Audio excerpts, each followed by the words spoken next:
On this episode of Newt's World, we're going to discuss the details of the billion-dollar fraud scheme in the state of Minnesota and how it all happened.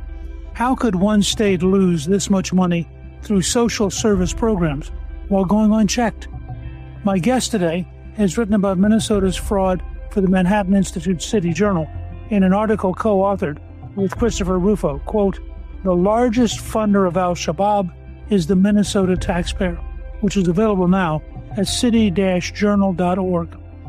I'm really pleased to welcome my guest, Ryan Thorpe.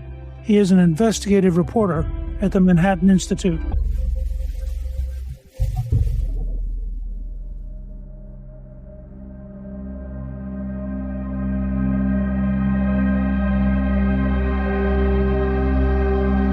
Ryan, welcome and thank you for joining me on Newt's World.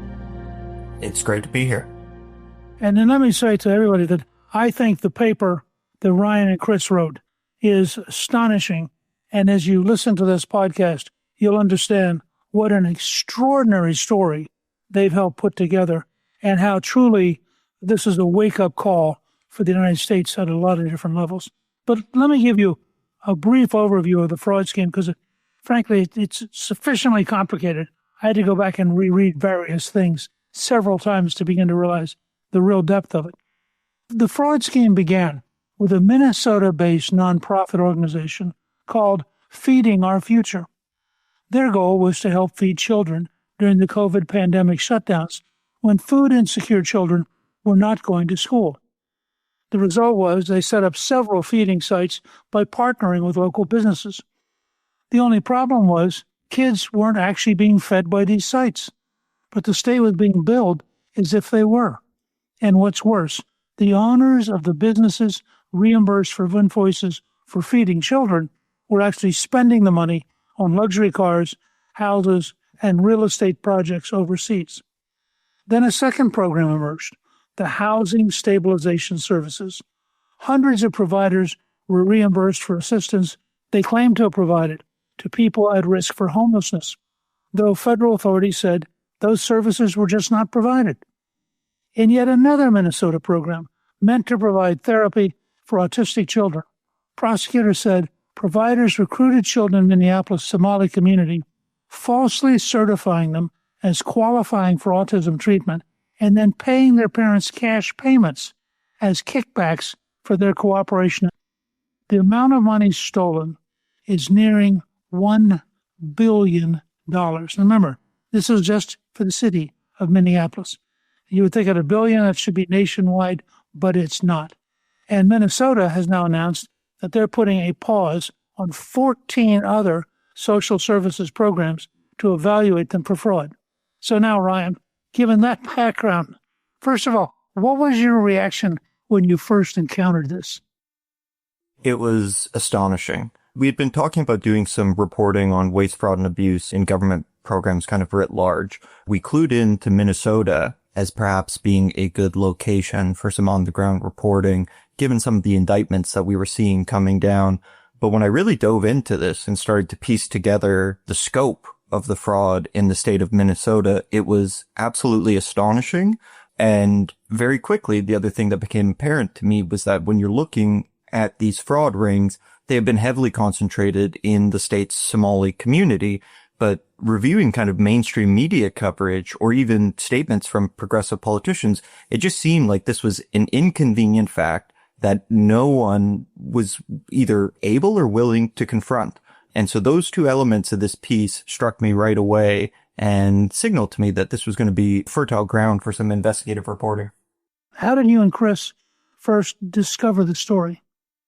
I began by just going through press releases from the U.S. Attorney's Office. I'd been developing some sources in the state. People had indicated to me that this was something that'd be worthwhile to look into. I was told that state-level officials had really dragged their heels in confronting the program, so that wouldn't be the place to begin. But I simply went back over the past 5 years, and I read through every press release that had been issued by the U.S. Attorney's Office announcing indictments. And pretty quickly, I was able to establish a timeline in terms of charges that have come down and allegations that the U.S. Attorney's Office has made against members of the Somali community.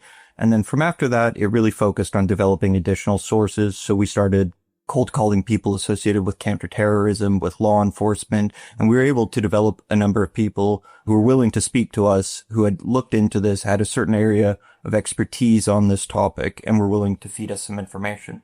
When you began digging into it, because you did have a U.S. attorney who was actually being pretty aggressive, the gap between the public coverage and what he was uncovering, it seems to me might be as big as anything I've ever seen. Do you think if he had not been so aggressive that they would never have found any of this?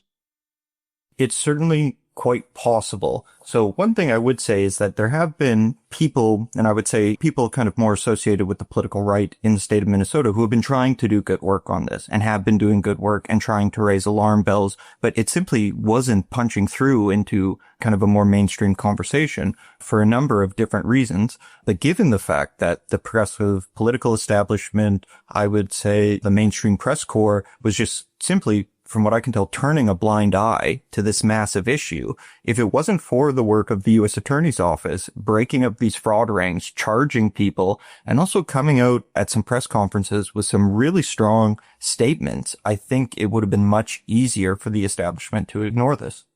And as I understand it, even as the facts began to come out about how much corruption is involved, you have people like Congresswoman Ilhan Omar, who was a Somali-born congresswoman, aggressively attacking the people who are trying to get to the truth. It's 100% right. I would say it's a pattern that we've seen for a number of years now. So off the top, you had mentioned the Feeding Our Future scandal. Well, when alarm bells were going off about that particular fraud ring, the leaders responded by filing litigation against the state government and alleging racial discrimination. And so that is something that we've seen here as a shield on multiple occasions. And even now with the publication of our piece in City Journal, we've gotten attacks by people saying, well, this is racism. It's like, well, first of all, the first question is whether or not it's true. And if it's true, then we need to confront the facts as they are and begin to figure out what to do about it. We continue to see that defense here. In this first phase, Feeding Our Future, if I understand it, 78 people have been charged with fraud. 50 of them have already been convicted. Yes, many have pled guilty because the evidence is overwhelming. And they had apparently set up over 250 nutrition sites within several dozen shell companies. This was a real project. It was. This was a sophisticated, coordinated network in Minneapolis, in the state of Minnesota. It was heavily concentrated in the Somali community. And look, they figured out we can get our hands on millions of tax dollars if we simply doctor some paperwork here. And if anyone starts asking questions, we're going to accuse them of being bigots. And we're also going to flex our political connections to various Democratic officials in the state. Frankly, the one I found the most fascinating was the autism program, where they were actually paying parents a monthly fee for the parent to claim that their child was autistic when they're not. That's a pretty amazing, deliberate effort to rip off the government. It is. The other thing that I find quite noteworthy about that particular case is we've seen some people say, after this has been exposed, well, it's a few bad apples. Well, this autism fraud case, one indictment's come down. The U.S. Attorney's Office says we're scratching the surface, that more charges are coming. And it shows that this was a network that extended out into the wider Somali community. They needed parents on board with this scheme. And parents who, may not have been ringleaders themselves, were receiving kickbacks. And prosecutors allege that the parents, if the kickbacks weren't high enough, they said, well, there's so many fraudulent autism providers in the Somali community. If you don't pay me more, I'm going to pull my kid from your fake program, take them over to another fraudulent fake program, and they'll give me more money. So they were using their leverage in order to get a greater share of the stolen tax dollars. So you had a competitive fraud market? Yes, that's exactly right. It's one thing when you think about a couple of people who happen to be doing fraud, but this is a real machine. Yes. There was a period during COVID, where there's, I think, $2 billion stolen by identity theft by California criminals in prison using the state of California's computer programs to go out and file false claims and then have friends on the outside picking up the checks. And I think it came to $2 billion. It seems to me people really underestimate how much fraud is going on in the United States in general.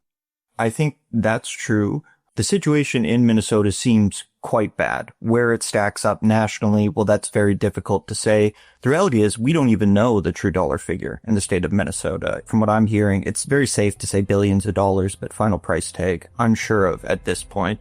But what these schemes do reveal is that if someone is motivated and has a little bit of know-how, it doesn't appear to be that difficult to walk away with hundreds of millions of stolen tax dollars because it keeps cropping up in that state.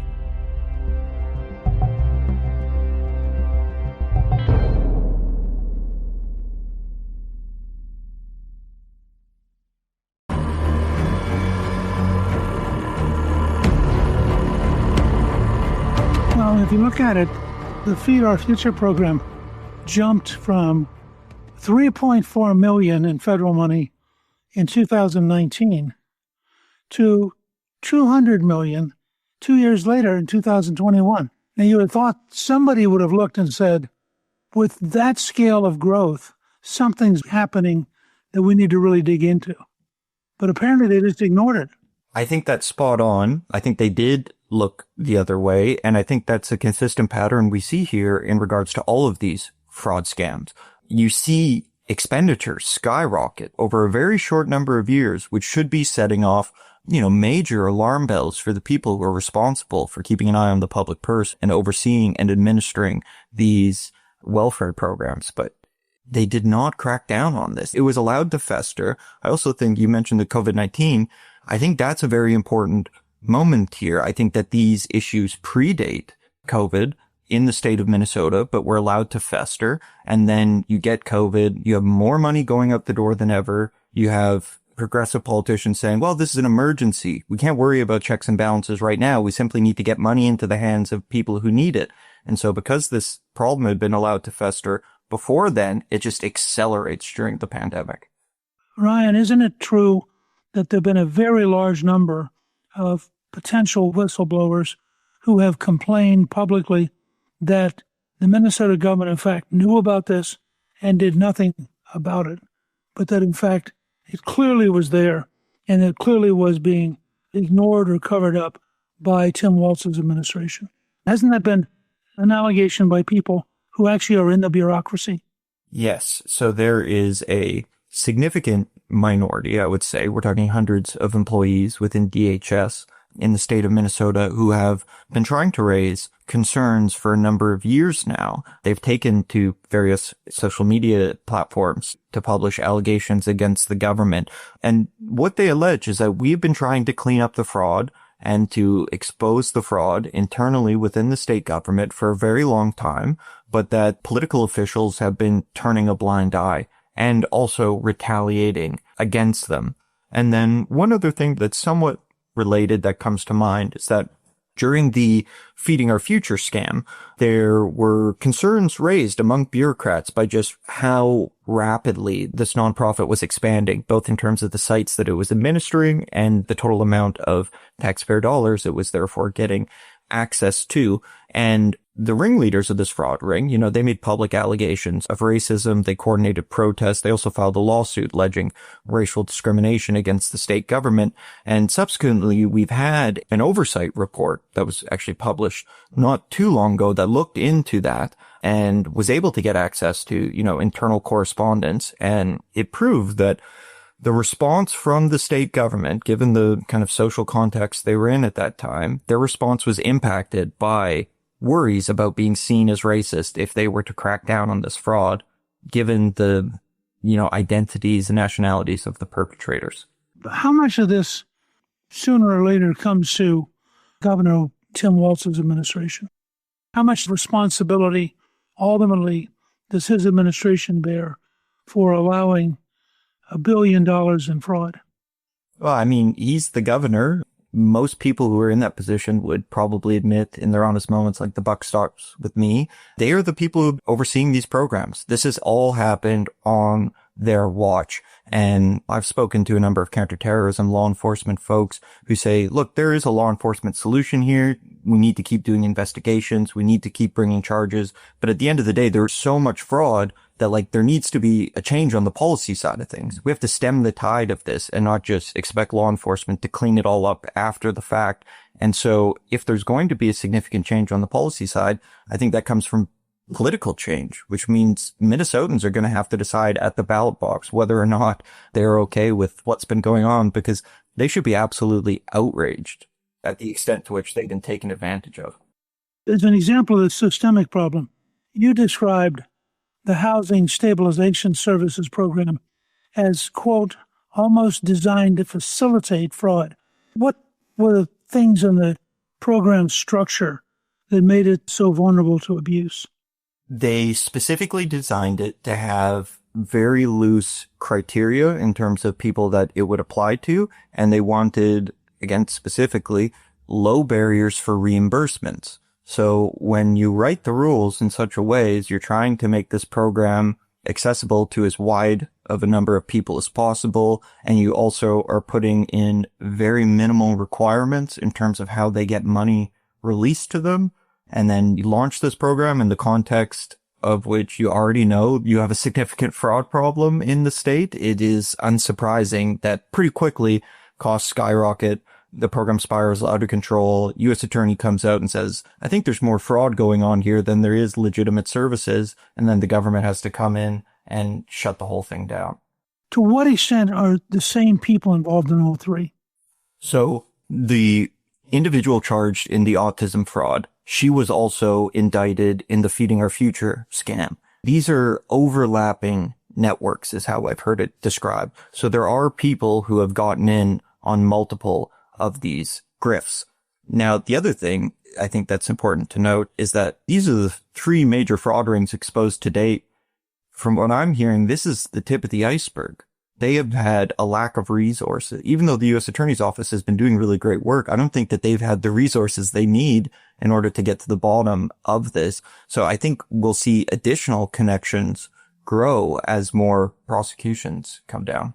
When you start talking about $1 billion, it's sort of like this gigantic ball, and we're only now on the surface of the ball. We don't fully understand the scale, just the handling of $1 billion. There have to be so many different people who have been violating the law and methodically seeking to cheat the taxpayers and, frankly, to cheat the poor. This is money that was supposed to go directly to the poor. That's absolutely right. Say whether or not you support in terms of welfare programs should be, we can have a policy debate about that. But regardless, these programs were in some sense designed to try and help people who had some serious needs. And when you steal money for autism services, that means actual autistic children are not getting support. Essentially, you have three things. You have money being taken away from the taxpayers, children and other people who should be getting money not getting it, and the growth of a sort of gray economy of people who are really good at stealing. I think that's absolutely right. It has a little of the flavor of the mafia in Sicily, where you begin to have a culture of criminality. Certainly, yeah. I think one of the sub-stories here is the number of people from Somalia who now live in Minneapolis and the role they play in politics. Could you describe their impact on the politics of the state of Minnesota? Absolutely. So Minnesota is home to the largest concentration of Somalis outside of Somalia itself. They began arriving in the state in large numbers in the 1990s.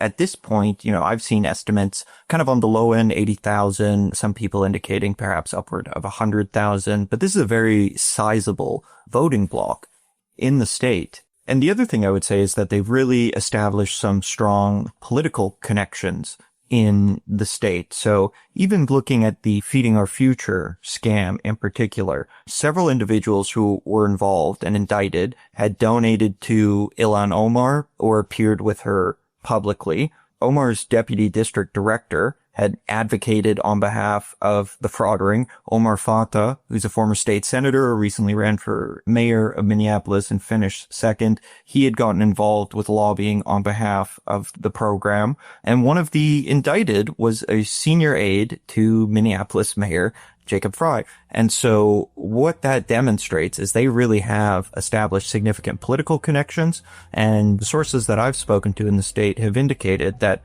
especially if you're a Democrat, alienating the Somali community, you run that risk at your own peril because they are a significant voting bloc in Minneapolis, and in order to carry the state, you have to do well in the capital city.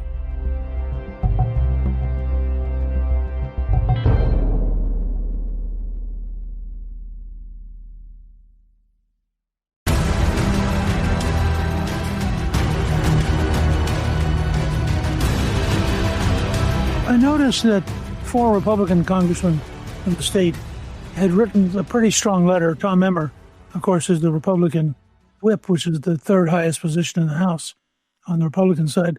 And they say in their letter to the U.S. Attorney, quote, "As you know, officials estimate $1 billion have been stolen under the Waltz administration. Since 2020, we have written the Waltz administration on numerous occasions inquiring about the Feeding Our Future fraud scheme, as well as fraud in the Housing Stabilization Services program, Child Care Assistance program, and Minnesota's Early Intensive Developmental and Behavioral Intervention program, with no avail. Recently, it has come to our attention, quote, millions of dollars in stolen funds have been sent back to Somalia, where they ultimately landed in the hands of the terror group Al-Shabaab. We are deeply disturbed by these reports. What is your sense, and what do your sources tell you about the degree to which terrorist groups in Somalia were actually able to attract and to use American taxpayer money?" Yes, so I want to be clear here on the claim that we were making in the piece, because some people have misinterpreted it. Our argument is that after we realized the scope of the fraud in the state of Minnesota, pretty quickly, one of the first questions you'll have is like, okay, well, where's the money going? And it can be tracked to various sources. Sometimes people are enriching themselves. They're, as mentioned, using it to purchase luxury vehicles, real estate, things of that nature. Significant funds are also being sent back to Somalia to support family members. Minnesota is the largest concentration of Somalis outside of Somalia itself, and that is a diaspora that sends significant funds back home. We develop numerous law enforcement and counterterrorism sources.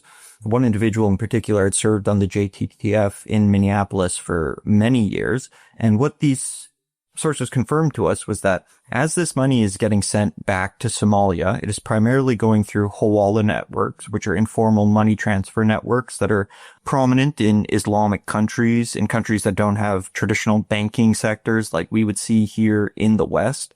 And that because Al-Shabaab, the Al-Qaeda affiliate, controls significant chunks of Somalia, when money is ending up in its territory, when it's going through money transfer networks in its territory, it is absolutely getting a cut of that money.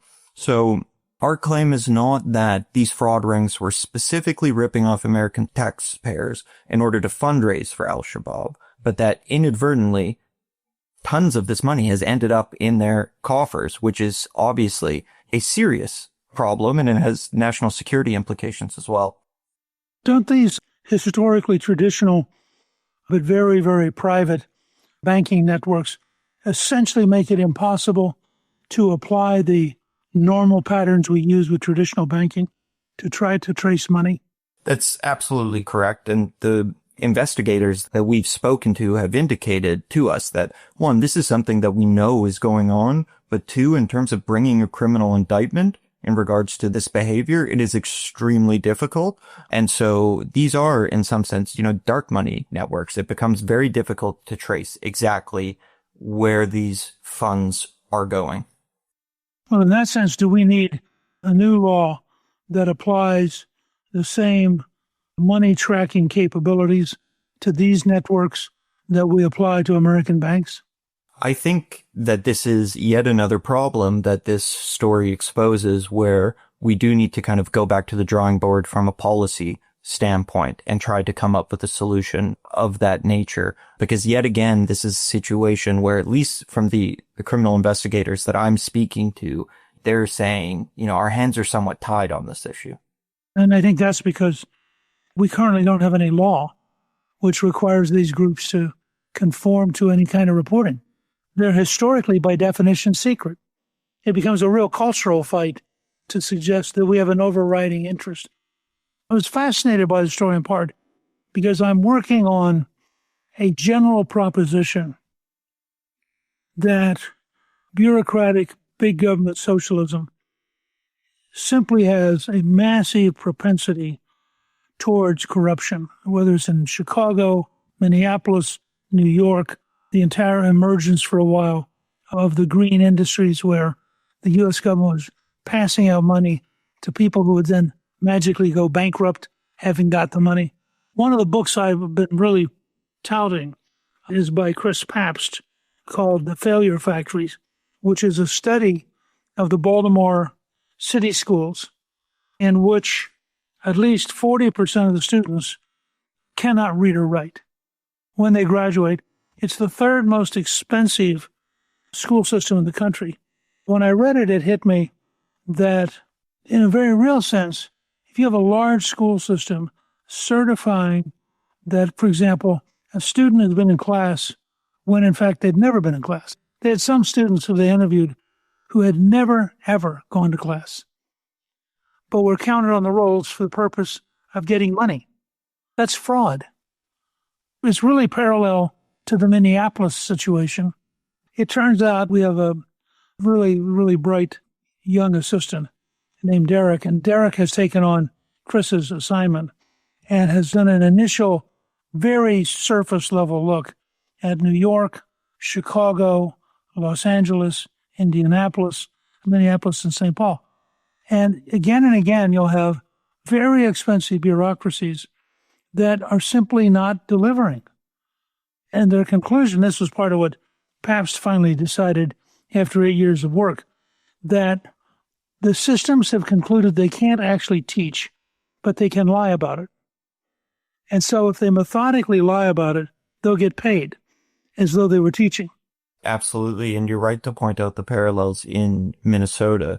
I mean, hungry children aren't actually getting fed, but look, on paper, it's thousands that are getting fed, and we're spending all this money. So of course we're accomplishing something. Same with autism. Same with the Housing Stabilization Services program, which was aiming to get the elderly, the mentally ill, people with addictions into housing. Well, none of this was happening. But on paper, it seemed like everything was running smoothly, and that's similar to kind of what you're pointing out in regards to Baltimore there. Well, on paper, all these children are getting educated.